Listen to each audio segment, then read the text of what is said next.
Hello, অনেকদিন পরে আবার একটা ভিডিও নিয়ে চলে এলাম। আসলে শরীরটা ভালো ছিল না, ওই জন্য ভিডিও করতে পারিনি। তো তোমরা সবাই কেমন আছো? আমি আছি মোটামুটি। তো এই চলে যাচ্ছে। এখন বাজে হচ্ছে 11:15। তা বলো তোমরা কেমন আছো? আমি আছি মোটামুটি। প্রচণ্ড গরম, গরমে আর পারা যাচ্ছে না। তো আজের ভিডিওটা হচ্ছে একটা পার্সেল। আমি নিজেকে নিজে গিফট করেছি অনেক দিন পরে। আমি অনলাইনে দেখি তো মাঝে মাঝে খুব, এখন সব মেয়েরা বিজনেস করছে, বিভিন্ন জায়গা থেকে অনলাইন করছে। তো সেখান থেকে এরকম একটা ফ্যাশনিস্তা ফ্যাশনিস্তা থেকে একটা পার্সেল আমি অর্ডার করেছিলাম। দেখা যাক, চলো পার্সেলটা আনবক্সিং করি। এইটা হচ্ছে কেটে নিতে হবে। বাবা, ছুরি দিয়ে কাটতেও ভয় লাগে, যদি ওটা কেটে যায়, পার্সেলের মেন জিনিসটা যদি কেটে যায়। একটা টপ অর্ডার করেছিলাম আমার জন্য।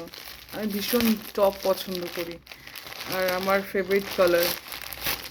তো এই দেখো, খুব সুন্দর এসছে কালারটা।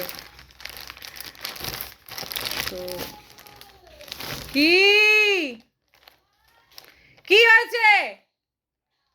যাচ্ছি এখন, ডাকছি। প্রথমে দেখাই গিফটটা।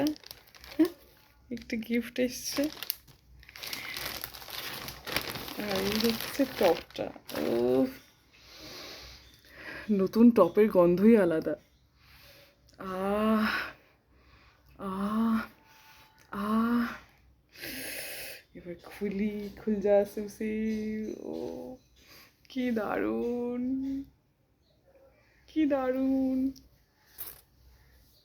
এই দেখো, এটা হচ্ছে টপের ফ্রন্টটা। এটা সব স্টোন ওয়ার্কের কাজ করা রয়েছে, দেখো স্টোন ওয়ার্ক করা রয়েছে পুরো টপটা।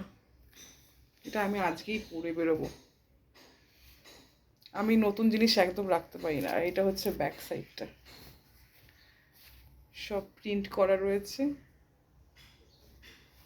কি লেখা আছে? yourself and yourself, জানি না। এই হচ্ছে টপটা, কেমন হয়েছে জানিও। আমি আজকেই পরবো জিন্সের সাথে। একটু ব্যাগি স্টাইলের, অনেকটাই বড় সাইজটা। তো ঠিক আছে, চলে যায়। আর গরমকালে বেশি টাইট ফিট পরতে ভালো লাগে না। এই হচ্ছে আমার টপ, কেমন হয়েছে জানিও। টাটা।